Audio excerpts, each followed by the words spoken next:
Hallelujah. Praise the Lord. உங்களுக்கு 3 வருஷம் ஆச்சு நான் இங்கே வந்து 2023 போனேன். அங்கேருந்து கடவுளை எங்களுக்கு ஒரிசாவுக்கு பைபிள் ஸ்கூலுக்கு அங்கே மற்ற இடங்கள் உத்தரப்பிரதேசம் சண்டிகருக்கு போனோம் 2 தடவை. பஞ்சாப் பல இடங்களில் கத்தர் பயன்படுத்துகிறார். இலங்கைக்கு போனோம். இலங்கையில் 2 மாதம் இருந்தோம். 24 25 கத்தர் நல்லா பயன்படுத்தினாரு. அவருக்கே கோடி மகிமை. ஆண்டவர் உங்களை அழைச்சு வந்ததுக்காக கத்தரை ஸ்தோத்திரிக்கிறேன். ஆமென். பக்கத்துல பார்த்து சொல்லுங்க, நல்ல இடத்துல உட்கார்ந்து சொல்லுங்க. நல்ல இடத்துல உட்கார்ந்து திரும்ப சொல்லுங்க. வசனம் வரும்போது கோச்சு கூடாது, டென்ஷன் ஆகக்கூடாது. நிஜத்தை தான் பேச போறோம். பயங்கர சந்தோஷம் எனக்கு. என்னன்னா ஆண்டவர் வந்து உங்களை திருமண உறவுல புருஷன் மனைவியாக பண்ணுறதுக்கு ரொம்ப சந்தோஷம். ஏன்னா திருமணத்துக்கு இன்னைக்கு காலங்களில் வந்து பார்த்தீங்கன்னா உலகத்தில் இந்தியாவில் கடந்த 20 வருஷம் திருமணமே இல்லை. என்ன இல்லை? திருமணமே இல்லை. ஆனால் நீங்கள் நடந்து வந்த பாதையெல்லாம் உங்களுக்கு வந்து ஆண்டவர் ஒரு வீடியோ போட்டு காமிச்சா எப்படி இருக்கும்? நீங்கள் வரும்போது வண்டியிலே 3.5 மணி நேரம் வந்தோம். அதை விட்டு கிளம்புறப்ப 6:30 நான் மனைவிட்டு சொல்லிட்டு வந்தேன். ஆண்டவர் வந்து நம்ம நடந்து வந்த பாதையெல்லாம் இப்போ போட்டு காமிச்சாருன்னா எப்படி இருக்கும்? ஏன்னா 5 வருஷத்துக்கு முன்னாடி எப்படி இருந்தோம், 3 வருஷத்துக்கு எப்படி இருந்தோம், 10 வருஷத்துக்கு முன்னாடி வந்து எப்படி இருந்தால் எப்படி இருக்கும்? சில நேரத்தில் இது வந்து ஒரு மாரத்தான் ஓட்டம். சொல்லுங்க, எல்லாம் சொல்லுங்க. மாரத்தான் ஓட்டம்னா 43 கிலோமீட்டர் போடணும். எத்தனை கிலோமீட்டர்? நின்று தண்ணி மலை எல்லா இடங்கள்லையும் ஏறணும் இறங்கணும். ஆனால் மனைவியை பரலோகம் கொண்டு போகணும். மனைவி எங்கே கொண்டு போகணும்? சகோதரர்கள் ஒரு ஆமை சொல்லுங்க. மனைவியை பரலோகம் கொண்டு போகணும். எங்கே கொண்டு போகணும்? பரலோகம் பொறுப்பு வந்து ஆண்டவர் மட்டும் தான் கொடுத்துருக்கு. டென்ஷன் ஆகக்கூடாது, கோவிச்சக்கூடாது. நான் அடுத்த பகுதியில் சில காரியங்கள்லாம் நான் பேசுகிறேன், சில காரியங்கள்லாம் சொல்லித்தரேன். வேத வசனத்தை பார்ப்போம். நீங்கள் நடந்து வந்த பாதைகளுக்காக அதிகமாக முதல்ல என்ன செய்யணும்? நன்றி சொல்லணும். நன்றி ஆண்டவரே, எங்களை வந்து தாய் தகப்பன் ஆக்குறதுக்காக நன்றி, திருமண உறவு வச்சதுக்காக நன்றி. இது வந்து உன்னதமான ஒரு உடன்படிக்கை. அதாவது பிசாசு வந்து தீமை செய்யணும். யார் செய்கிறா தீமை? நம்ம ஏமாத்துறோம், நம்ம வஞ்சிக்கப்பட்டுறோம். நம்ம என்ன செய்யறோம்? வஞ்சிக்கப்பட்டுறோம். இன்னைக்கு பிசாசு உலகத்துல நிறைய காரியங்களை கூட தீமை செய்யறான். ஆனா நம்மளை வந்து கர்த்தர் தான் கண்ணு திறந்து. யாரு கண்ணு? கர்த்தர். அது கண்ணு திறக்கிறதுக்கு பொறுமையா இருக்கணுமே, டென்ஷன் ஆகக்கூடாது. திடீர்னு தவறான ஒரு அனுமானத்துக்கு வந்து ஒரு பிரச்சனை வருது, ஒரு சூழ்நிலைகள் வருது, கடினமாகுது அப்படின்னு சொன்னா பொறுமையா இருக்கணும். எப்படி இருக்கணும் சொல்லுங்களேன். ரொம்ப கோவப்படக்கூடாது, எமோஷன்ல வாழக்கூடாது, கோவப்படவே கூட. திருமணம் ஆயிடுச்சு அப்படின்னா கால் கட்டுன்னு உலகத்தில் சொல்லுவாங்க. நான் சொல்றேன், அதுதான் பரலோகத்துக்கு போற கட்டு. நீங்க திருமணம் உங்க தலைமுறையெல்லாம் எடுத்துங்க. இப்ப 20 வயசுல இருந்து 30 வயசு இருக்கு யாராவது திருமணத்தை கொடுத்து பேசுறேன் ஒத்துக்கிறாங்களா? ஒத்துக்கிறாங்களா? இந்தியா முழுவதும் பார்த்தீங்கன்னா 20 வருஷம். ஆப்பிரிக்கா தேசத்துலேயும் அப்படிதான், ஜப்பான் தேசத்துல 30-40 வருஷமும் குழந்தையே பண்ணிருக்கு. என்ன பண்ணுது? ஒரு கிராமத்துல 3000 பேர் இருக்கிறாங்க அப்படின்னா இப்போ 53 பேர் தான் இருக்கிறாங்க.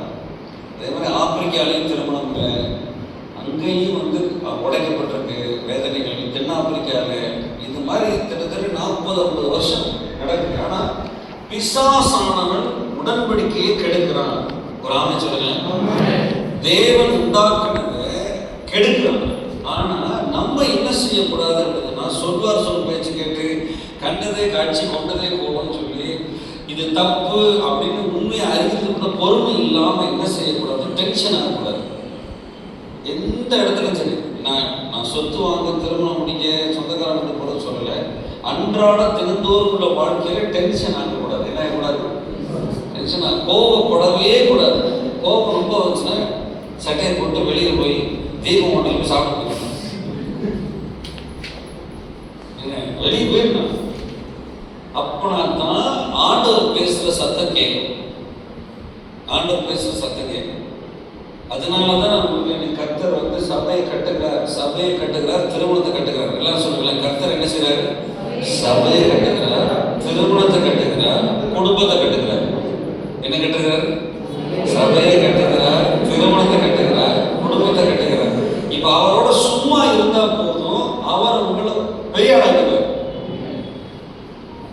ஆபிரகாம நோவாவை ஆண்டவர் பெரிய ஆளுநரா இல்லையா? நோவா வந்து 100 வருஷம் ஒரு கப்பலை கட்டினார். எத்தனை வருஷம் பிரதர்? அவர் எவ்வளவு பொறுமை இருக்கும்? 100 வருஷம் கப்பலை கட்டினாரு. அது 4 குடும்பம், 8 பேர், 3 மயங்க, 3 மருமங்க. ஆனா இன்னைக்கு வரைக்கும் பார்த்தீங்கன்னா நோவா காலத்துல ஆண்டவர் வெள்ளத்தை அனுப்பிச்சு உலகத்தை நியாயங்கிற அந்த மாதிரி இன்னைக்கு நான் ஒரே மனைவியுடைய புருஷனோட வாழணும். நாமே சொல்லுவேன், நீங்க தான் நோவாவின் கண்களில் கிருபை கிடைச்சது மாதிரி நீங்க உங்க கண்களில் கர்த்தர் கிருபை தரணும். ஆண்டவர் பேசுற சத்தம் கேட்கணும், அன்புல வாழணும் அப்படின்னு சொன்னா பொறுமையா இருக்கணும். என்ன இருக்கணும்? பொறுமையா. ஃபர்ஸ்ட் நான் சொல்றது பொறுமையா இருந்தா தான் ஆண்டவர் கட்டுகிறாரு என்னன்னு தெரியும். சரியா? என் கூட சேர்ந்து வசனத்தை எடுத்துக்கேன். ஆதியாகம புஸ்தகம் நான் உங்களுக்கு சரி ஆண்டவருடைய திட்டங்களையும் ஆண்டவருடைய முழு அந்த ஆலோசனையும் நான் முதல்ல சொல்றேன். அப்புறம் சில காரியங்கள்ல ஆண்டவர் என் வாழ்க்கையில் சில சாட்சிகளை ஆதியாகம முதல் அதிகாரத்துல பாருங்க, 26, 27, 26, 27 வாசிங்க. பின்பு தேவன் நமது சாயலாகவும் நமது ரூபத்தின்படியே மனுஷனை உண்டாக்குவோமாக, சமுத்திரத்து மச்சங்களையும் ஆகாயத்து பறவைகளையும் மிருக ஜீவன்களையும் பூமியின் மேல்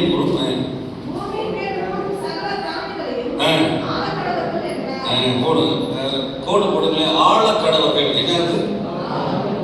என்னைக்கு இது ஆள்றது தான் விட மாட்டேங்கிறான் பிசாசு. அதுக்கு அடுத்த வருஷம் வாசிங்க. தேவன் தம்முடைய சாயலாக மனுஷனை சிருஷ்டித்தார். அவன் தேவ சாயலாக சிருஷ்டித்தார். ஆமை சொல்லுங்களேன், ஆமை சொல்லுங்களேன். சரி, முதல்ல என்ன செஞ்சாரு? 26ல அவங்கள வந்து ஆழக்கடவர்கள் மனுஷனை உண்டாக்குவோமாக. எல்லாரும் சொல்லுங்களேன், உண்டாக்குவோம். 2வது வந்து சிருஷ்டித்தார். என்ன செஞ்சாரு? இப்ப 28 பாருங்க, 28 அவசரம் வாசிங்க. பின்பு தேவன் மனுஷன் நம்ம ஆதாமியவாளை நோக்கி, நீங்கள் பழுகி பெருகி பூமியை நிரப்பி அதை கீழ்ப்படுத்தி சமுத்திரத்தின் மச்சங்களையும்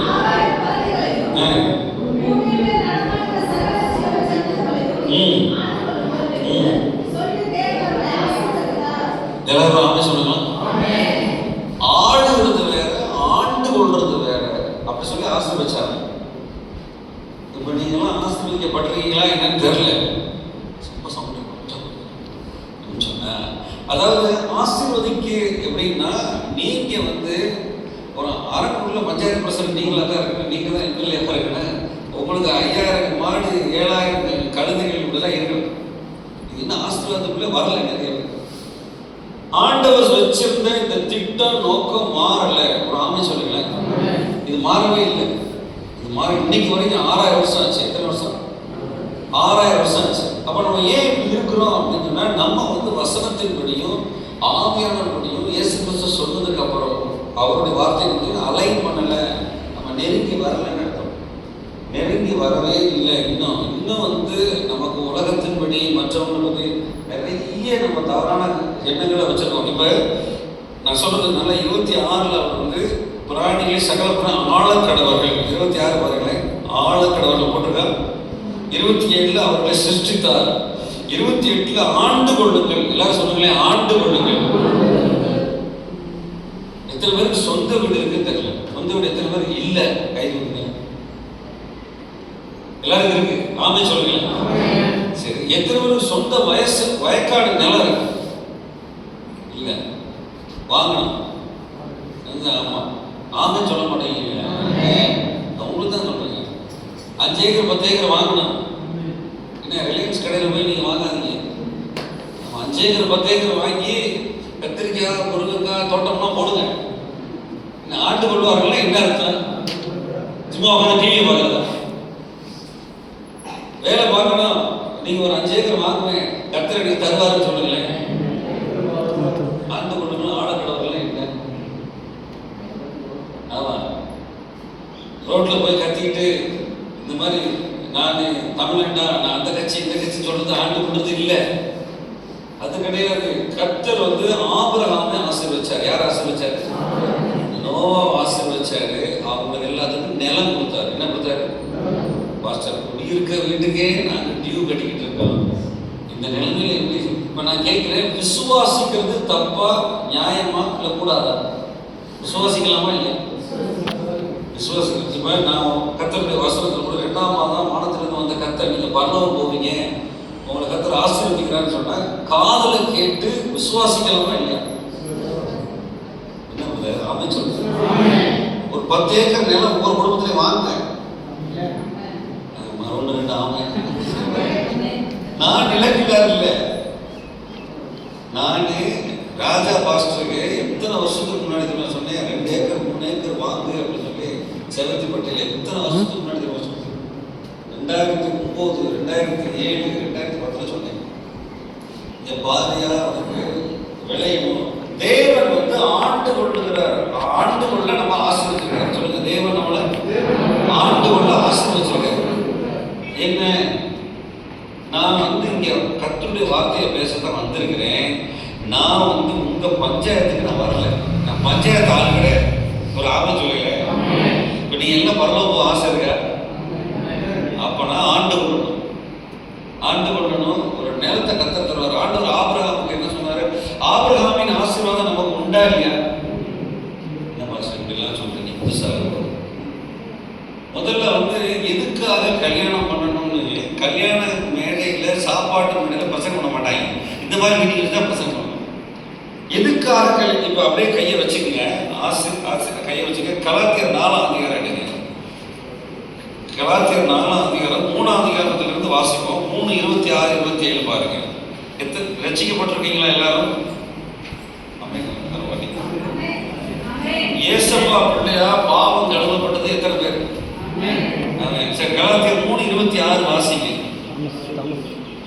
கலாத்தியர் 3:26. நீங்கள் எல்லாரும் கிறிஸ்து இயேசுவை பற்றும் யார் புத்திரா இருக்கிறீங்க? தயவு செய்து உங்க தாத்தா பேரோ உங்க அப்பா பேரோ சொல்லாதீங்க. கல்யாண பத்திரிகைலாம் அடிக்காது. யார் புத்திரா இருக்கீங்க? சந்தேகம் இருக்கா? எனக்கு தெரியாது. அதனாலதான் என்னை ஆண்டவர் குறிச்சா கொண்டு போறாரு. யார் புத்திரா? அதில் அடுத்து கீழே பாருங்க. கீழே 28, 29 பாருங்க. யூதர் என்றும் கிரேக்கர் என்றும் இல்லை,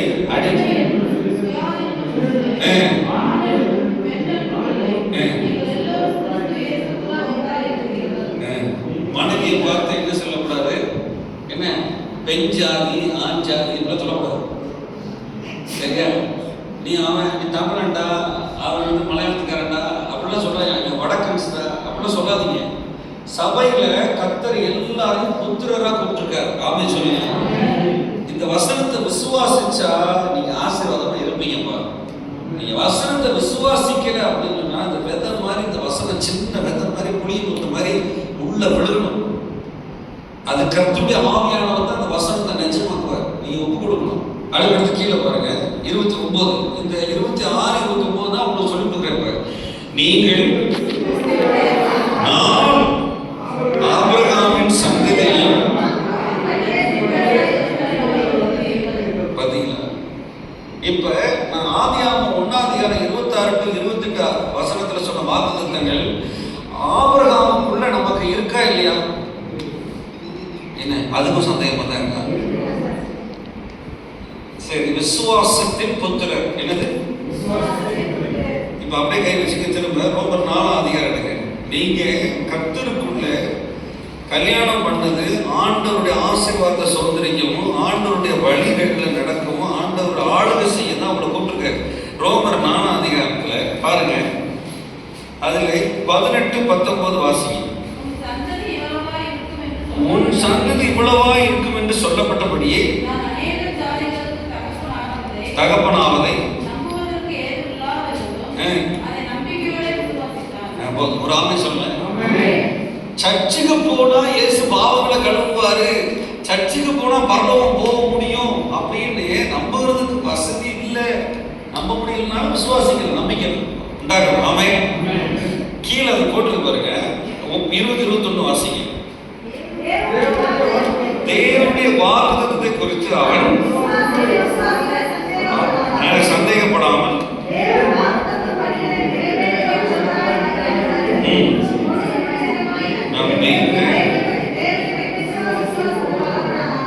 பாத்தீங்களா, 75 வயசுல வாக்குத்தத்தை கொடுத்தாரு. எத்தனை வயசுல?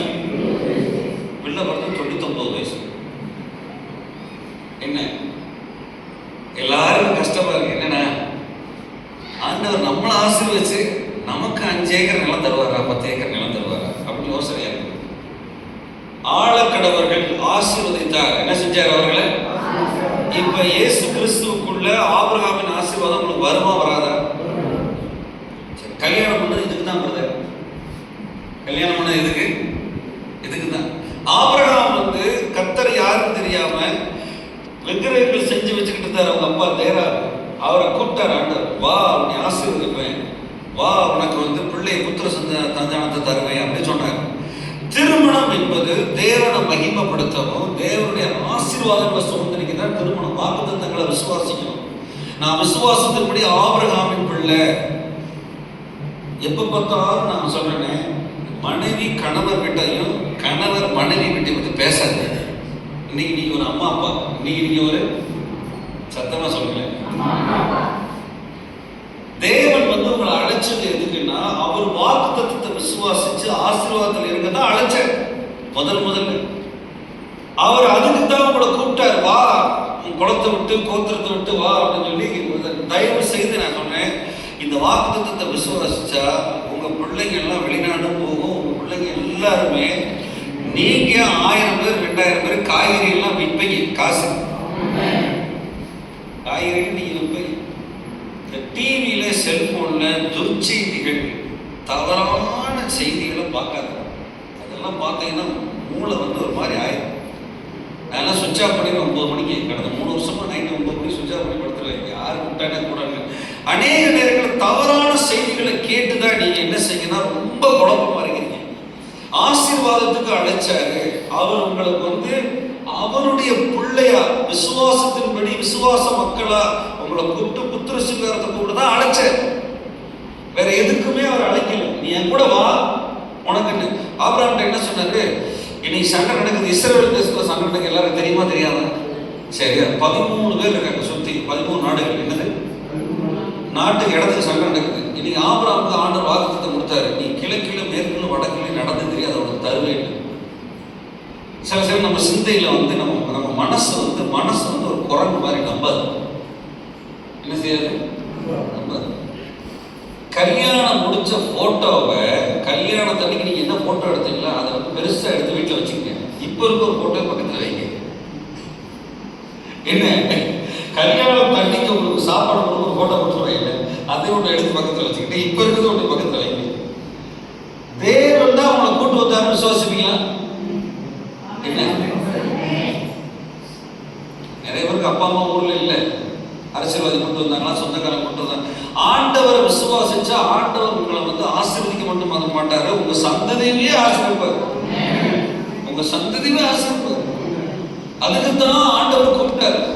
பாருங்க, நீதிமொழிகள் 24:4 பாருங்களேன். வீடு ஞானத்தினாலே கட்டப்படும். நீதிமொழிகள் சபை வீடு எல்லாமே. நீதிமொழி 24:4 வாசிங்க.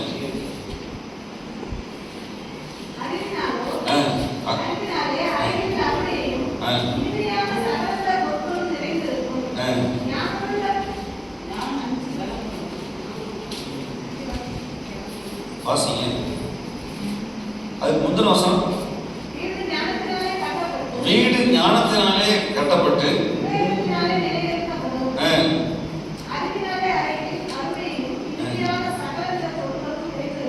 பாத்தீங்களா, ஒரு வீடு கட்டணும் அப்படின்னா தேவ ஞானத்தினால கட்டப்படணும். இது தேவ ஞானத்தில் இருக்கா? ஆசீர்வதி அழைக்கப்பட்டீங்களா? என்ன இப்ப 2 வசனம் காமிச்சிட்டேன். இப்ப எப்படி இருக்குன்னு தெரியல. இப்ப ஆவியானவர் வாக்குத்தத்தங்களை எல்லாத்தையும் உங்களுக்கு நிஜமாக்கணும். இப்ப பாருங்களேன், சொத்து சுகம் பணம் தங்கம் இதை வச்செல்லாம் வாழ்க்கையை கட்ட முடியாது. அதை நான் என்ன சொல்றேன்னு சொன்னா, அப்பா அம்மாட்ட கிடைக்கும், வரதட்சணை கிடைக்கும், ஆண்டவர் ஆசீர்வதிக்கிற ஆசீர்வாதம் வேற. இந்த மாதிரி நகை அப்படிலாம் நினைக்காதீங்க. முதல்ல நீங்க வாக்குத்தத்தத்தின்படி அழைக்கப்பட்ட கர்த்தருடைய பிள்ளைங்க. ஆமே சொல்லுங்களேன். நீங்க ஒண்ணுமே இல்லாட்டா பரவாயில்ல, கர்த்தருடைய வாக்குத்தத்தத்தில் கர்த்தருடைய ஆவியானவர் உங்களுக்குள்ள இருக்கணும். இவ்வளவு நேரம் பாட்டு பாடி ஆண்டவர் ஆராய்ச்சிங்களா இல்லையா? அந்த ஆவியானவர் உங்களுக்கு எல்லாத்தையும் தருவாரா தரமாட்டாரா? இப்ப சங்கீதம் 24:1 எடுங்களேன். சங்கீதம் 24:1-2 வாசிங்க. ஒருத்தர் இன்னொரு வசனத்தை எடுங்க. கலாத்தியர் 4 பாருங்களேன். அது நிறைவும் கர்த்தருடையது.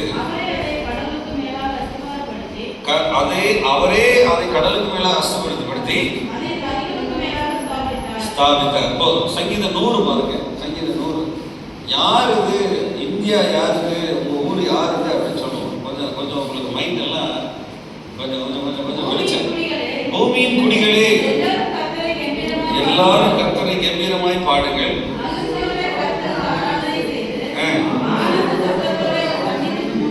பாருங்கள், அறியுங்கள், நாம் அவர் ஜனங்களும்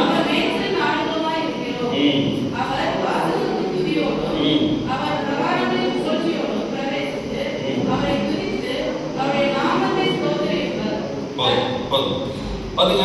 இந்த சங்கீதம் 24 சங்கீதம் 100 என்ன போட்டிருக்கு அப்படின்னா, வானமும் பூமி யாருக்கு? சத்தமா சொல்லுங்க. நான் சொல்ல மாட்டேன், எங்க அப்பா. யாரு? நானோட சில காரியம் ஜோமன்ட்டு சொன்ன உங்க மைண்ட் எல்லாம் ஒரு மாதிரி ஆயிடும். இப்படிலாம் பேசுறாரு அவரு. மனுஷன் வந்து இங்க இருந்து எங்க போயிட்டு இருக்கான் அப்படின்னா, சந்திர மண்டலத்துக்கு போறது இல்ல, வீனஸ் பெரிய பெரிய கோள்களுக்கு போறோம். இங்க இருந்து 1 கோடி ரூபாய் கொடுத்தா விண்வெளி மண்டலத்துல வேற பூமி மாதிரி வேற கிரகத்தை கொண்டு போறாங்க. ஆனா நீங்க என்ன செய்றீங்க? தேவையில்லாததுக்கு வாயத்தெல்லாம் சண்டை போட்டுருக்கீங்க. வானம் பூமி யாருடைய சொல்லுங்களேன். அவர் தான் ஆதாம் ஏவாளை ஆசீர்வதிச்சார். உங்களை ஆசீர்வதிச்சிருக்காரா இல்லையா? அவர் தான் உங்களுக்கு 10 ஏக்கர் நிலம் தர போறாரு. எத்தனை ஏக்கர்? சும்மா சொல்லுவோம், 100 ஏக்கர் தர போறாரு. அந்த 100 ஏக்கர்ல ஒரு தோட்டம் போட்டு நீங்க விட்டு அதை விட்டு வெளியே வரக்கூடாது. அதுல எல்லாத்தையும் ஏன் நம்ம வாழ்க்கையில கர்த்தரை பெருசா, அவருடைய வாக்குத்தத்தங்களை பெருசா, அவருடைய வார்த்தையை பெருசா, ஆவியானவர் செயல்படுவான்னு ஏன் விசுவாசிக்க மாட்டேங்கிறோம்? நமக்குள்ள வந்து ரொம்ப போராட்டம் இருக்கு. இப்ப திரும்ப கலாத்தியர் பாருங்களேன். கலாத்தியர் 4 பழைய வாழ்க்கையில நம்ம அடிமைப்பட்டவர்களா இருந்த 3 வசனம் பாருங்க. அப்படியே கலாத்தியர் 4:3 சிறு பிள்ளைகளா இருந்த காலத்தில்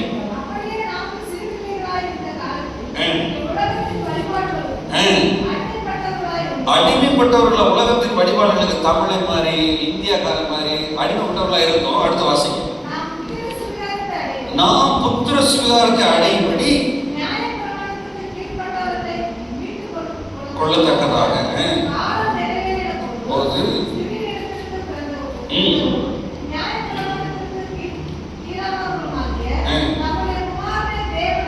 அனுப்பினார். அடுத்து 6 மேலும் நீங்கள் விசுவாசத்தின்படி இயேசு ரத்தத்தினாலே புத்திரராய் இருக்கபடினால்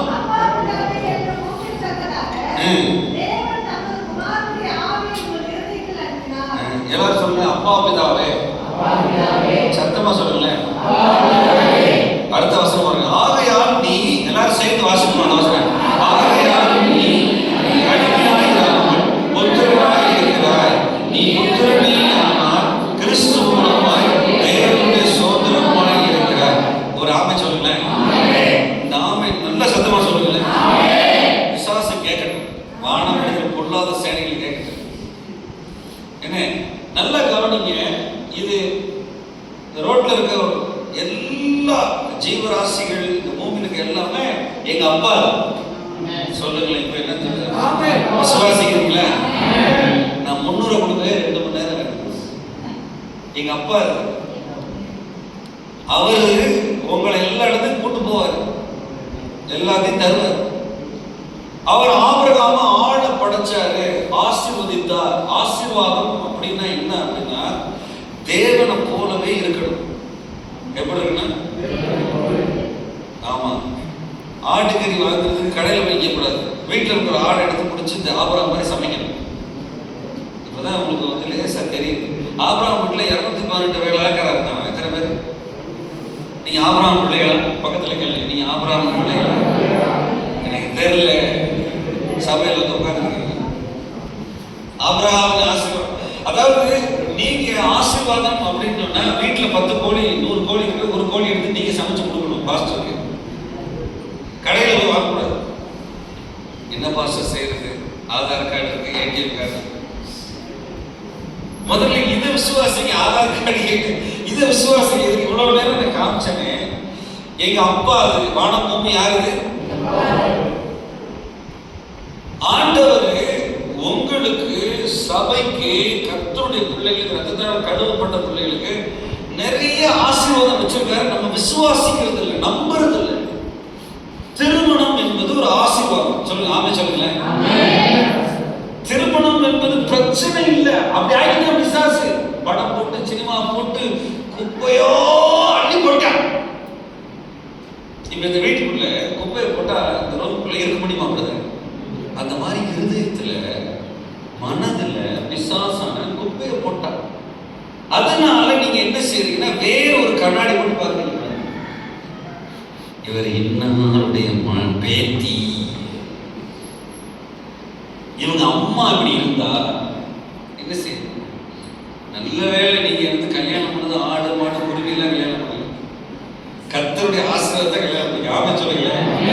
நீங்க நினைக்கிறது, யோசிக்கிறது எல்லாமே ஆண்டவர் மாதிரி யோசிக்கணும். சபையில வசனத்தை விசுவாசிக்கணும்.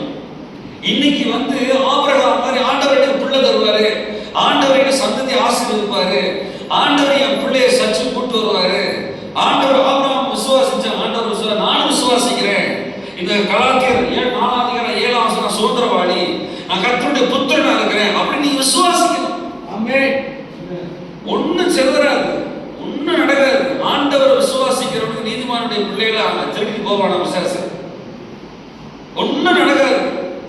காசு இல்லை அப்படின்னா நல்ல ஸ்டார் ஹோட்டல் இருந்து உங்களுக்கு சாப்பாடு வரும். எனக்கு தெரியல, நான் சாப்பிட்டேன். ஒரு தடவை இங்க இருந்து நான் வந்து கல்கட்டா போய்கிட்டு இருக்கேன். சாப்பாடு காசு வாங்கணும், வண்டி ட்ரெயின் நிற்க மாட்டேங்குது, கவர்மெண்ட் ரொம்ப ஸ்பீடா போகுது. அப்போ வந்து ஒருத்தர் ஏறினார், ஓங்கோல் அப்படின்ற ஒரு இடத்துல ஏறி எனக்கு பேசிக்கிட்டே இருந்தார். விஜயவாடா வர வரைக்கும் நீங்கள் இருங்க சார், நான் 2 பேருக்கு பிரியாணி வாங்கிட்டு வரேன், வசனத்தை கொடுத்தெல்லாம் பேசணும். பேசிட்டு 2 பிரியாணி வாங்கி 2 பாட்டில் தண்ணியை வாங்கி வச்சுட்டு வண்டி திரும்ப ஏறும்போது, திரும்ப சூப்பர் ஃபாஸ்ட் கிளம்பும்போது, ட்ரெயின் போகும்போது இறங்கிட்டார். ஆளுங்கிட்ட காணும், சுற்றி சுற்றி பார்க்குறேன், அடுத்த கம்பார்ட்மெண்ட் ஆளு 2 பிரியாணி கொண்டு வந்து நான் இறங்கி மெட்ராஸில் ஏறினேன். செம்ம ஸ்பீடாக போகுது வண்டி, 100 கிலோமீட்டர் ஸ்பீடு. அதுக்கப்புறம் அவர் பார்க்கவே இல்லை. கர்த்தர் எனக்கு ஒரு பிரியாணி கொடுத்தாரு. அது தூதர்களாக கூட இருக்கலாம். விதவையை வச்சு போஷிப்பார். எதை செய்வாரு? சத்தமா சொல்லுங்க. ஊர்ல வந்து பயங்கர பஞ்சம். ஊர்ல என்னது? கொரோனா. சொல்லுங்க. இங்கிட்ட இருந்து அங்கிட்டு போகக்கூடாது, அங்கிட்டு இருந்து இங்கிட்டு போகக்கூடாது.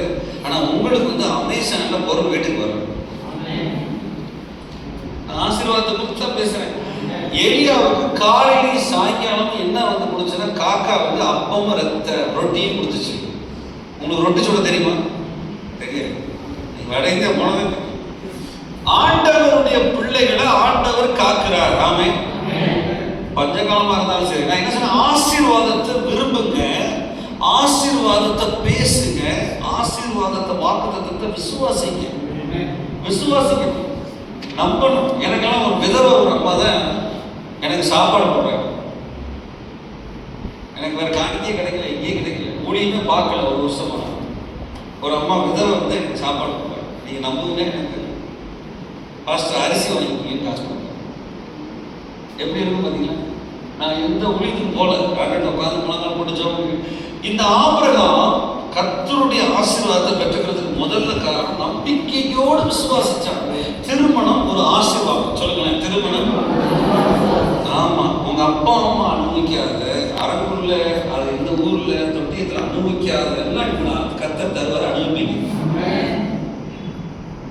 ஊழியம் செய்யறவங்க ஊழியமும் நடக்கும். நல்லா கவனிங்க. நீங்க முதல்ல வந்து 10 ஏக்கர் கர்த்தர் தருவார் சொல்லுங்க. எவ்வளவு வாங்கி சொல்லுங்க, கிடைக்கும்.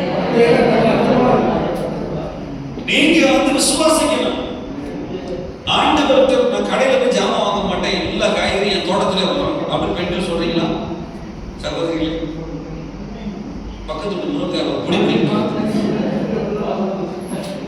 தேவனுடைய ஆசீர்வாதங்கள் எல்லாம் நமக்கு தான் வச்சிருக்கிறார். ஆமா சொல்லுங்க. முதல்ல விசுவாசிங்க, விசுவாசிங்க. நான் ஆசீர்வதிக்கப்பட்டவன். திருமணம் வந்து தேவன் ஆசீர்வாதமா வச்சிருக்கிறாரு.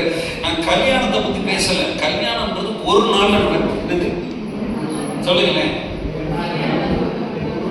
கெட்டி மேல அடி கிட்டிட்டு சாப்பாடு போடுறாங்க, மாமா மச்சான் பாட்டு பார்க்க இல்லை, இதெல்லாம் ஒரு நாள்ல கூத்து. அன்னைக்கு என்ன செஞ்சுருவாங்க, கோடி இந்த கார் ரெஸ்டாரண்ட் கோடியை ஆஸ்தி உங்களை அனுப்பிச்சு விட்டுருவாங்க. திருமணம் என்பது வாழ்நாள் எல்லாம் மனைவி பிள்ளைகளை பெற்று குடும்பம் என்பது வேற. கல்யாணம் ஒரு நாள் நடக்கும். என்ன நடக்குது? ஆனா திருமணம் நீங்க மனைவி புருஷன் மனைவி அப்பா அம்மா வாழ்றது ஆண்டவர் தான் நடத்திட்டு வருவார். ஆமென். நீங்க நான் சொல்றேன், நிறைய பேர் என்ன செய்றீங்க அப்படின்னா, கிட்ட பார்வையில கீழே இப்படிதான் பார்த்துட்டு இருக்கீங்க. கொஞ்சம் கொஞ்சம் செல்போன் விட்டு வெளியே விட்டு இப்படி பாருங்க, மேல செல்ல இப்படி பார்த்துக்கிட்டு இப்படி தடைக்கிட்டு நமக்கு தெரியாது. இதுல பார்த்தாதான் வெளியே தெரியும். ஆண்டவர் ஆபிரகாம்கிட்ட என்ன சொன்னாரு? நீ வா, வெளியே வா, வீட்டை விட்டு வானத்து நட்சத்திரங்களை பாரு. எதை பாரு? எதை பாரு சொன்னாரு? நீ பாத்தீங்களா? நான் பார்ப்பேன். பௌர்ணமி அன்னைக்கு பார்ப்பேன், அமாவாசை அன்னைக்கு பார்ப்பேன். நான் வானத்தை பார்க்கிறேன். சிலவன் போனப்பெல்லாம் ரொம்ப பக்கத்துல இருக்க மாதிரி நினைச்சுக்கிறேன். ஒரு சந்ததி இவ்வளவா இருக்கும்னு கர்த்தர் சொன்னார். நீ வெளியே வா. எங்கது? வெளியே வா. சொல்லுங்க எல்லாரும். மனைவியை கூப்பிட்டீங்கன்னா போங்க, எங்க கடற்கரைக்கு எங்க போய் கடல் மணல் எல்லாம் பாருங்க. ஒரு சந்ததி இவ்வளவா இருக்குன்னு ஆபிரகாம் என்ன சொன்னாரு? இவ்வளவா. சரி, அந்த சொன்ன கர்த்தர் அந்த வாக்குத்தத்தம் கொடுத்தவர் மாறிட்டாரா? இல்ல. உங்களுக்கு வந்து செஞ்சா கோச்சுக்குவாரா? இல்ல ஆண்டவர் கஞ்சத்தனம் பிசினத்தனம் உள்ளவரா? அரங்குக்காரனை எனக்குமே கொடுக்கூடாது அப்படி சொல்ல. என் பிள்ளையா வந்துட்டு நீ வா, உன்னை ஆசிரியர். ஆபிரகாம் உங்களை மாதிரி என்னைய மாதிரி தான் இருந்தார். ஒண்ணுமே தெரியாம இருந்தார். வா, உன்னை ஜாதியாக்குவேன், நீ கர்த்தருக்குள்ள. இப்ப நான் ஒரு வசனத்தை காமிக்கிறேன், நீங்க என்ன சொல்ல போறீங்கன்னு தெரியல. உபாகம புஸ்தகத்தை எடுங்களேன். உபாகமம். தேவன் சபையை திருமணத்தை ஆசீர்வாதத்துக்காக அழைத்திருக்கிறார். உபாகமம் 5ஆம் அதிகாரம் எடுங்க. பழைய ஏற்பாட்டு வாக்குத்தத்தம் எல்லாம் புதிய ஏற்பாட்டுக்குள்ள ஆம் என்றும் ஆமே என்று இருக்கிற விசுவாசிக்கிறீங்களா? எடுத்துட்டீங்களா? உபாகமம் 5ஆம் அதிகாரம் எடுத்துட்டீங்களா? சரி, அதுல பாருங்க 10ஆம் வசனத்தை பாருங்க. என்ன சொல்லுங்க? எல்லாரும் சேர்ந்து வாசிப்பேன்.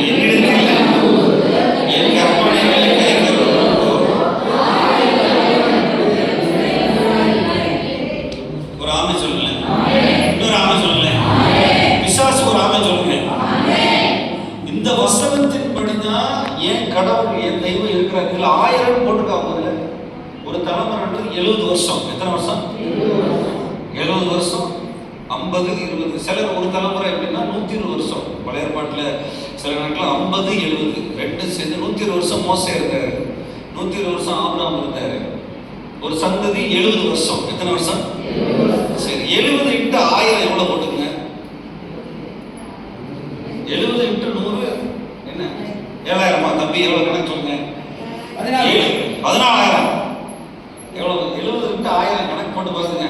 அவரு இந்த வார்த்தையின்படியே நம்ம பிள்ளைகளை ஆசீர்வதிக்க வர ஆசீர்வதிக்க மாட்டாங்க. இதை வச்சு நான் ஜெபிச்சுக்கிட்டே இருக்கேன். 70 × எத்தனை சொன்னேன்? 1000 கணக்கு போட்டீங்களா? 70,000. பூமி தோண்டி 7,000 வருஷம் ஆகல, 6,000 வருஷம் ஆயிடுது. என்னிடத்து அன்பு கொடுத்து இப்ப நீங்க சபைக்கு வர்றீங்க, இயேசுவை சொந்த ரட்சகரா ஏற்றுக்கொண்டு ரத்தத்தினால கழுவப்பட்டு திருவிருந்து எடுக்கிறீங்களா இல்லையா? எடுக்கிறீங்களா இல்லையா? சரி, இது எழுதி இருக்கிறார் பாருங்க. 1000 தலைமுறை என்ன செய்வாங்க? சரி, நீங்க கல்யாணம் பண்ணி காசு இல்லை பணம் இல்லை அப்படின்னு இந்த வசனத்தை ஜெபிச்சா உங்க பேர புள்ள பூட்டி என்ன வேற என்னென்ன இருக்க எல்லாத்தையும் ஆண்டவர் ஆசீர்வதிக்கிறார். பயங்கரம். நீங்க உங்களுக்கு வந்து இன்னும் வந்து ஆவியானவர் வந்து உங்க இருதயத்துல பெருசாக்கல. ஆண்டவர் இந்த உபாகம புத்தகத்தை பூரா படிச்சு பாருங்க. அவர் சொல்றாரு, உனக்கு 40 வருஷம் உனக்கு நான் சாப்பாடு கொடுக்குறேன், உன்னையே நம்பி இல்லை, நீ நல்லவன் இல்லை, உனக்கு கால் நீக்கவும் இல்லை, வஸ்திரம் பழசா போகவும் இல்லை, வானத்து மண்ணாவை கொடுத்தாரு, காடைகளை கொடுத்தாரு, உடன்படிக்கை நிமித்தம் உனக்கு கொடுக்குறேன்னு கொடுத்தாரு. ஆமாம் சொல்லுங்க. 400 வருஷம் அடிமைப்பட்டாங்க. இப்போ நான் உங்களுக்கு சும்மா ஒரு கணக்கு சொல்கிறேன், கேள்வி நல்லா கவனிங்க. நீங்கள் திருமணத்தில் வந்து நான் திருமணத்துக்கே வரல. அதாவது உங்கள் 3 தலைமுறை 4 தலைமுறை வச்சுக்கோங்க. உங்கள் அப்பா வழியில், உங்கள் மனைவி வழியில், உங்கள் அப்பா அம்மா வழியில் 4 தலைமுறை. சரியா? 400 வருஷம் அடிமைப்பட்டிருக்காங்கன்னு வச்சுக்கோங்க. எத்தனை வருஷம்? அவங்களுக்கு தெரியல, விக்கிரத்தை கும்பிட்டுருக்காங்க, தெரியலன்னு விட்டுருங்க. இப்போ இந்த தலைமுறையில சபைக்கு வந்திருக்கிறீங்க. உங்களை கர்த்தர் ஆசீர்வதிப்பாரா, ஆசீர்வதிக்க மாட்டாரா? அதுதான் இது. 400 வருஷம் அனுப்பப்பட்டாங்க, 40 வருஷம் வேலையை பார்க்காம சாப்பிட்டாங்க. ஒண்ணுமே வேலை. இந்த தேவனை தான் நம்ம ஆராதிக்கிறோம். நம்ம ஆபிரகாமின் புத்திரராக இருக்கிறோம், சுதந்திரவாளிகளா இருக்கிறோம். வாக்குத்தத்தங்கள் எல்லாம் உங்க மேல பலிக்கும். ஆண்டவர் உங்களை கூப்பிட்டது, நீ திருமணத்துல ஆசீர்வாதம் ஆயிரு, பிள்ளைகளோட ஆசீர்வாதம் ஆயிரு, பலிக்கு பெருகி பூமியை நிரப்பு, நீ சபைக்கு வா, நீ விசுவாசி. நான் சொன்னதை விசுவாசி தான் உங்க தலைமுறையை கூப்பிட்டுருக்காரு. ராமே சொல்லுங்க. நான் சொல்றது உங்களுக்கு காலையே கஷ்டமா இருக்கும். என்ன பஸ்ட் இப்படி சொல்றீங்க? என்ன அதாவது உலக பொருளாதாரம், ஜாதிகளுடைய நிலைமை, ஜனங்களுடைய நிலைமை, இந்தியா நிலைமை பார்த்தா யாருமே பேச மாட்டாங்க. ஆனா பைபிள் எழுதியிருக்கா இல்லையா? என்ன எழுதியிருக்காரு? இப்ப நான் விசுவாசிக்கிறீங்களா? 400 வருஷம் உங்களுக்கு உங்களுடைய தாத்தா பாட்டி மூத்தர்கள் இவங்க எல்லாம் கடவுளை விசுவாசிக்காக பரவாயில்ல. இப்ப கர்த்தர் ஆபிரகாமுக்குள்ள இயேசு கிறிஸ்து ரத்தத்துக்குள்ள வச்சிருக்காரு. ஆமென். விசுவாசிக்கிறீங்களா? சொல்லுங்களேன். ஆண்டவர் திருமணத்தை ஆசீர்வாதமா கொடுத்தாரு. ஆண்டவர் தப்பு செய்யல. சத்தமா சொல்லுங்க. என்னைய பார்த்து சொல்லுங்க. என்னைய பார்த்து சொல்லுங்க. சொல்ல மாட்டேங்கிறீங்க. நிறைய பேர் பார்த்து இதெல்லாம கேட்கறதுக்கு நாங்க வந்தோம். இவர் சொல்லுங்க. என்னைய பார்த்து சொல்லுங்க. ஆண்டவர் தப்பு செய்யல. என்னை படைச்சது நல்லாதான் படைச்சாரு. இன்னைக்கு நம்முடைய சூழ்நிலைகளை விட்டு நம்ம இருக்கிற ஒரு கடினமான இடத்துல இருந்து வெளியே வந்து விசுவாசிக்க கத்துக்கணும். விசுவாசிக்க நம்பணும். சின்ன பிள்ளை மாதிரி விசுவாசிக்கணும். ஆண்டவரே வசனத்திலே இந்த வசனத்தை வச்சு நான் ஜெபிக்கிறேன். உங்களை ஆண்டவர் வந்து தப்பு செய்யவோ, உங்க தாத்தா பாட்டி மாதிரி வாழவோ, அல்லது உங்களை உலகத்தை மாதிரி வாழவோ அழைக்கல. அவர் வந்து ஆசீர்வாதத்தை அழைச்சிருக்காரு. ஆமென் சொல்றீங்களா? சில நேரங்களில் நம்ம வாயில வந்து வாக்குத்தத்தம் தான் வரணும். என்ன வரணும்? வாக்குத்தத்தம்.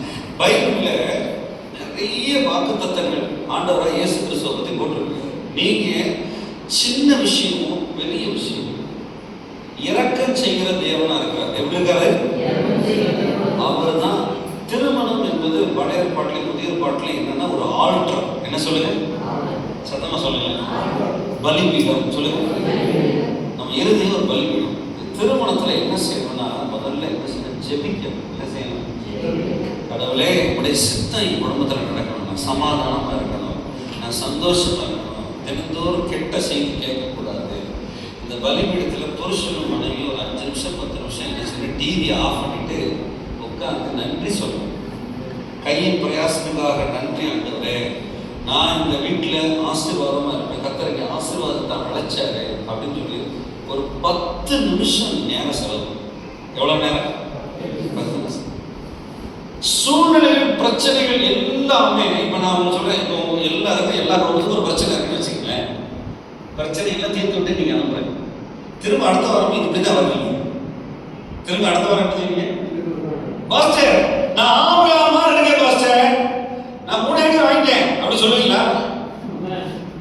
அப்படி சொன்னீங்கன்னா நான் இங்கே ஒரு வீடு வாங்கிட்டேன். பிரச்சனையிலிருந்து கண்ணை எடுங்க. என்ன செய்யுங்க? பிரச்சனையை பார்க்காதீங்க. இப்ப நான் சொன்னேன், ஆண்டவர் ஆசீர்வதித்தார். ஆதாம் ஐயாவை என்ன செஞ்சார்? சத்தமா சொல்லுங்க. அவங்க உண்டாக்குனாரு, ஆசீர்வதிச்சாரு, அவங்கள கைவிடவே மாட்டார். சபைக்கு வந்தவங்க எல்லாரும் என்ன செய்ய? கைவிடவே. இந்த வார்த்தைப்படி 1000 தலைமுறை உங்க பிள்ளை நல்லா இருக்கும். விசுவாசிக்கிறீங்களா? சரி, 1000 தலைமுறை எங்க இருந்து பார்ப்பீங்கன்னா பரலோகத்துல இருந்து பார்ப்பீங்க. சரி, ஆபிரகாம் பரலோகத்துல இருந்து உங்களை பார்க்கறாரா இல்லையா? என்ன பார்க்கறாரா இல்லையா? பைபிள் போட்டுருக்கு. லூக்கா 16 அதிகாரத்துல ஆபிரகாம் மடியில போய் யார் கூட லாசரை காட்டுறாங்க. வந்துருச்சா? ஆபிரகாம் வந்துட்டாரா? அது எத்தனை தலைமுறை இருக்கு? ஆண்டவர்கிட்ட ஆண்டவர் நீங்க ஆசீர்வதிக்கிறேன்னு சொன்னீங்க, வந்துட்டேன். அந்த லாசர் வந்து ஆபிரகாமுடைய பரம்பரை. லாசர் யாரு? அவன் போயிட்டான். நீங்க முதல்ல என்ன செய்யணும்னா தெய்வீக சுவாபம், நித்திய ஜீவன், அதாவது ரத்தத்தினால கழுவப்பட்டு நீங்க வந்து ஒரு குறிப்பிட்ட அளவு நான் வந்து எல்லா இப்ப பிரச்சனையை ஜெயிக்க முடியுமா முடியாது சொல்லுங்க. சரி, யார் பட்சத்துல இருந்தா உங்க சொந்த புத்தியில இருந்தா ஜெயிக்கலாமா, ஆண்டவர் கூட இருந்தா ஜெயிக்கலாமா? சபையில இருந்தா பிரச்சனையை ஜெயிக்கலாமா, அது உலகத்துல இருந்து ஒரு மந்திரியை வச்சு பிரச்சனையை காண முடியலாமா? இதுதான் இப்ப பிரச்சனை வரும்போது, சூழ்நிலை வரும்போது வேத வசனத்தோட இருக்கிறீங்களா, அப்பா கூட இருக்கிறீங்கன்னா பிரச்சனையை தீர்த்துடலாம். ஆமென். பிரச்சனை என்ன செஞ்சிடலாம்? தீர்த்துடலாம். தீர்க்காத பிரச்சனை இல்லை. அவர் ஆலோசனை கத்த. அவர் என்ன பண்றது? கத்த. சொற்கமா சொல்றேன், நல்ல கவனி. தண்ணி இல்ல தண்ணி உப்பா இருக்கு அப்படின்னு மாறாண்ட இடத்துல கத்துனாங்க எல்லாரும். உடனே ஆண்டவர் என்ன சொன்னாரு? நெல்லிக்காய் கட்டையை வெட்டி உள்ள போடு. என்ன கட்டை? நவமல மரம் கட்டையை வெட்டி உள்ள போடு. உடனே என்ன தண்ணி தித்திப்பா மாறிச்சா மாறல? இதுக்கு போய் ராத்திரி போன நீ அழுதுட்டு இருக்கணுமா? இல்ல மருந்து வாங்கி உள்ள போடணுமா? குளோரின். ஆண்டவர் எல்லா பிரச்சனையும் தீர்ப்பார். ஆண்டவர் எல்லா பிரச்சனையும் சொல்லுங்க. நான் விசுவாசிக்கிறேன் சொல்லுங்க. இந்த கேட்ட வசனத்தை விசுவாசிக்கிறேன். திருமணத்தை எனக்கு ஆசீர்வாதமா இருக்க அழைத்தீர். ஆபிரகாம் அழைத்த தேவன் கிறிஸ்துவுக்குள்ள என்னை அழைத்தீர். கலாத்தியர் 4:7 விசுவாசிக்கிறேன். நான் சுதந்திரவாளி, எல்லா வாக்குத்தத்தங்களையும் சுதந்திரிப்பேன். ஆவியானவரே உதவி செய்யுங்க. ஒரு ஆமென் சொல்லுங்களேன். பின்னாடி திரும்பி பார்க்க கூடாது. திருமணம் ஆனவரை என்ன பார்க்கக்கூடாது? பின்னாடி என்ன சொல்லுது? எத்தனை பேர் கார் ஓட்டுற டிரைவர் பார்த்துருக்கீங்க? கார் ஓட்டுவீங்களா? சரி எல்லாரும் ஓட்டுவீங்க கார். சரி, இப்ப பின்னாடி பார்க்கறதுக்கு சின்ன கண்ணாடி வச்சிருப்பானா, பெரிய கண்ணாடி வச்சிருப்பானா? என்ன சொல்லுங்க. முன்னாடி பார்க்க பெரிய கண்ணாடி, பின்னாடி வந்து 2 வீலர் வரணும் சின்ன கண்ணாடி தானே. பின்னாடி கண்ணாடி பார்த்தா வண்டி ஓட முடியுமா? ஓட்டி பாருங்க.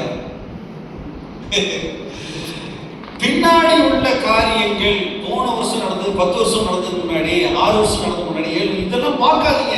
லைட்டை பார்த்துட்டு முன்னாடி பார்க்கணும். பின்னாடி பார்க்கும்போது என்ன நினைக்கணும்? ஆண்டவருடைய அந்த கிருபை, ஆண்டவருடைய அன்பு, அவர் நடத்தி வந்த பாதைகளை விசுவாசிக்கிற பார்க்கணும். ஆமென் சொல்லுங்க. பின்னாடி பார்க்கறது நிப்பாட்டு வேண்டாம். பின்னாடி திரும்பி பார்க்கணும். டம்முனிக்கே மோத போறீங்க. திருமண வாழ்க்கையில கர்த்தர் ஆசீர்வாதத்தை தான் அழைச்சாரு. முன்னாடி பார்க்க ரோடு நல்லா தெரியும், லைட்லாம் நல்லா வெளிச்சமா இருக்கும். ரொம்ப ஸ்பீடா ஓடலாம். எப்படி ஓடலாம்? ஸ்பீடா 100 கிலோமீட்டர் போடணும். எத்தனை கிலோமீட்டர்ல? அதாவது நீதிமானுடைய பாதை ராஜபாதை. சொல்லுங்க. இயேசு வந்ததுனால நீதிமானா இல்லையா? நீங்க நீதிமானா பக்திமானா? இயேசுவின் ரத்தத்தினால. அதுக்கு ஒரு வசனம் சொல்றேன் பாருங்க. நிறைய நேரங்களில் நம்ம வந்து நிறைய நேரங்களில் மறந்து தான் நம்ம மனசுல வந்து லபதி அடிச்சுக்கிறோம். ரோமர் 4 அதிகாரம் பாருங்க. ரோமர் 4 பார்த்துட்டீங்க நிறைய வசனங்கள். ஆபிரகாம் திரும்பியும் என்னத்தை கண்டடைந்தான் தான் சொல்லணும். 1ஆம் வசனம் வாசிங்க.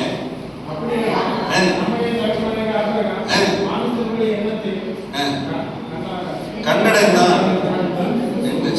சரி, கீழே இல்ல சிஸ்டர், இல்ல அந்த பாருங்க 6, 7, 8 வாசிங்க. அந்தபடி படுகிற காண்பிக்கும் பொருட்டு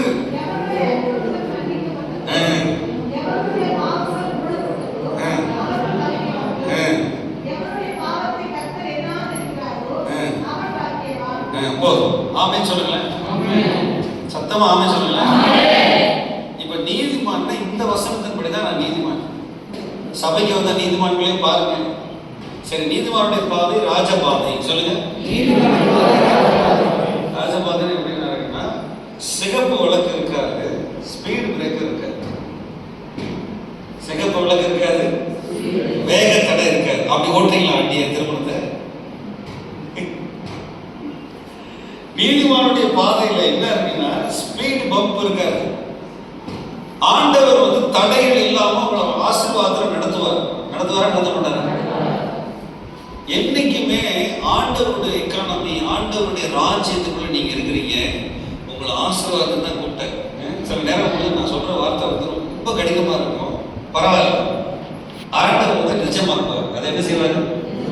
நிஜமா இருப்பார். ஜெபம் பண்ணுமா? நீங்க இந்த வசனத்தை விசுவாசிக்கணும். வசனத்தை விசுவாசிக்கணும். நான் சொன்ன வசனத்தை அப்படியே விசுவாசிங்க. சில வசனங்கள் வார்த்தைகள் சொல்ல போறேன். நீங்க ஒரு மாதிரி ரூபா நோட்டு திவால் ஆக போகுது. என்ன செய்ய போகுது? 2016 எத்தனை பேருக்கு தெரியும்? சொல்லுங்க. 2016 மோடி 500 1000 ரூபாய் செலவு சொல்லிட்டாரா இல்லையா? சொன்னாரா இல்லையா? அது மாதிரி வரப்போகுது. வேற நாட்டு கரன்சி, வேற நாட்டு பிரிக்ஸ் கரன்சிக்கு வரப்போகுது. 2030 எல்லாருக்கும் வேலை இல்லாம என்ன வரப்போகுது? சில பேர் பார்த்தா என்ன பார்க்குறேன். ஆனா ஆபிரகாமின் ஆசீர்வாதம் உங்க வீட்டில் உங்க திருமணத்தில் இருக்குமான்றது பார்க்கணும். 2030 எல்லா ஊர்லயும், சைனால, அமெரிக்கால, துபாயில எல்லாத்துலயும் ரோபாட் செஞ்சு வச்சுட்டாங்க. என்ன வச்சுட்டாங்க? சொல்லுங்க, என்னது? துணி துவைக்க, என்ன பாத்திரம் கழுவ, ஆமா, எல்லாத்துக்கும் இப்ப சிங்கப்பூர், துபாய், பெங்களூர்லாம் வந்துருச்சு. ஒரு ரோபோட்டோட விலை 2 லட்சம். இப்ப எவ்வளவு? இப்ப ஒரு ரோபோட்டோட விலை 10,000 20,000 வருமா? எவ்வளவு? அப்ப நீங்க எங்க போய் எதை வேலை பார்ப்பீங்க? அந்த மாதிரி காலகட்டம் வரப்போகுது. விசுவாசித்தவர்கள் பாக்கியவான்கள். விசுவாசிக்கணும். அதனாலதான் சொல்றேன், ஆண்டவர் விசுவாசிக்க ஒரு 5 ஏக்கர் நிலம் தருவாரு. நெல் போடுங்க, வாழை போடுங்க, சிகப்பரிசி போடுங்க.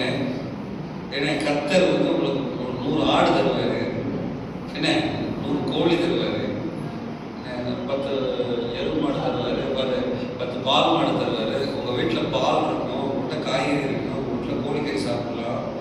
ஆண்டவர் வரப்போகிறாரு. இப்போ எல்லா இடத்துலையும் ரூபாய்க்கு மதிப்பு இல்லை. ரூபா போகுது. ஆமாம், அடுத்த வருஷம் ரூபாயில் ஏடிஎம்லாம் இருக்காது. நான் உண்மையாக சொல்றேன். அவங்க என்ன செய்யறாங்க அப்படின்னா, டிஜிட்டல் கரன்சின்னு வந்துட்டாங்க. எல்லாருக்குமே இப்போ பேப்பர் ரூபா நோட்டு செல்லாதுன்னு சொல்ல போறாங்க. கடை நீ ஆபிரகாம் மாதிரி ஆசீர்வதிச்சு நீங்க விசுவாசிச்சு ஒரு 10 ஏக்கர் இடம் வாங்க.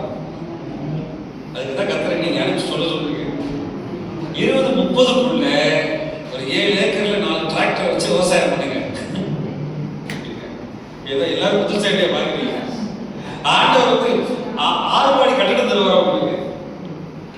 ஆண்டவர் தான் விதையை கொடுப்பாரு, விதை நெல்லை கொடுப்பாரு. ஆண்டவர் ஆசீர்வதிச்சிருக்காரு. ஆண்டவர் என்ன செஞ்சிருக்காரு? சரி, நான் கேட்கிறேன், என்னைய பாருங்களேன், எல்லாரும் பாருங்களேன். பேங்க்ல 1 லட்ச ரூபா 2 லட்ச ரூபா இருக்குது ஆசீர்வாதமா? கையில 3 ஆடு இருக்குது ஆசீர்வாதமா? ரெண்டு ஒன்று தானே.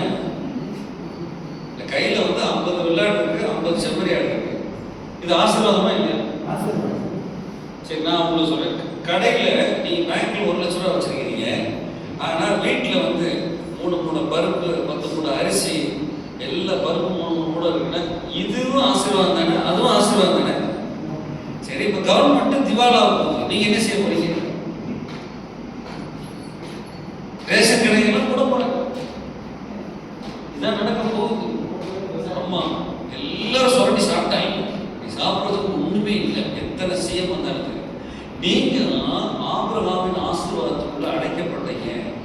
ஆசீர்வதிக்கிறது தான் அழைக்கப்பட்டீங்க. திருமணத்தில் முதல்ல என்ன செய்யுங்கன்னா, குறை சொல்றதை நிப்பாட்டி என்ன செய்யுங்க? ஆண்டவரே, ஆசீர்வாதத்துக்கு அழைக்கப்பட்டிருக்கீங்க சொல்லுங்க. நானு உடனே என்ன நினைச்சிடாங்க, பாஸ்டர் விவசாயம் பண்ண ஆரம்பிச்சாரு. நான் ஆபிரகாமை பார்க்க சொல்றேன், வசனத்தை பார்க்க சொல்றேன். ஆண்டவர் உங்களை திருமணத்தை கூப்பிட்டு ஆசீர்வதிச்சு, நோவா ஆசீர்வதிச்சார். நோவாவுடைய ஆசீர்வாதம் பார்க்கல, ஒரு பிரேக் எடுத்து இருந்தா தான் பரலோகம் திறக்கும். ஆமே. சபைக்குள்ள ஆசீர்வாதம் இருக்கா இல்லையா? இருக்கா இல்லையா? உலகத்துக்கு நீங்க வெளிச்சமா இருக்கீங்களா, இல்ல அவங்க நமக்கு வெளிச்சமா இருக்காங்களா? என்ன போற இடத்துல யாராவது இப்ப நீங்க எல்லாம் சிரிக்கிறீங்க, ஏதாவது பஸ் ஸ்டாப்ல பண்றதுல யாராவது சிரிக்கிறாங்களா பாத்தீங்களா? சிரிக்கிறாங்களா பாத்தீங்களா? சிரிக்க மாட்டேங்க. உங்களை ஆண்டவர் ஆசீர்வாதத்துக்கு அழைச்சிருக்கிறார். ஆமே சொல்லுங்க. சொல்லுங்க, இனி ஆசீர்வாதத்துக்கு அழைச்சிருக்கிறார். கண்களை மூடி ஜெபிப்போம். நல்ல ஆண்டவரே, இந்த காலை நேரத்தில் எங்களை கூட்டி வந்ததுக்காக நன்றி செலுத்துகிறோம். ஆண்டவரே, இந்த வாக்குத்தத்தங்கள் எல்லாம் ஆம் என்றும் ஆமென் என்று கிறிஸ்துவுக்குள்ள இருக்கிறது. ஆதாமை அழைத்த தேவன், ஆபிரகாமை அழைத்த தேவன், நோவாவை அழைத்த தேவன் எங்களை அழைச்சிருக்கீங்க. சபையில எங்களை பிள்ளைகளா நீதிமன்றங்களா அழைத்ததுக்காக நன்றி. நாங்கள் சுவிகார புத்தராக இருக்கக்கூடிய எங்களை அழைத்திருக்கிறீங்க ஆண்டவரே. இந்த நேரத்தில் ஆண்டவரே, சபையில வந்திருக்கிற ஒவ்வொரு ஆண்டவரே குடும்பத்தினரையும் ஆசீர்வதிக்கிறேன். கிருபை பெருகட்டும் ஆண்டவரே. இந்த சபையில நீர் ஆண்டவரே தம்பதிகளாய் கூட்டு வந்ததுக்காக நன்றி செலுத்துகிறேன். தொடர்ந்து எங்களோடு கூட பேசுங்க ஆண்டவரே. இயேசு நாமத்தில் ஜெபிக்கிறோம் நல்ல பிதாவே. ஆமென். ஒரு சின்ன பிரேக்.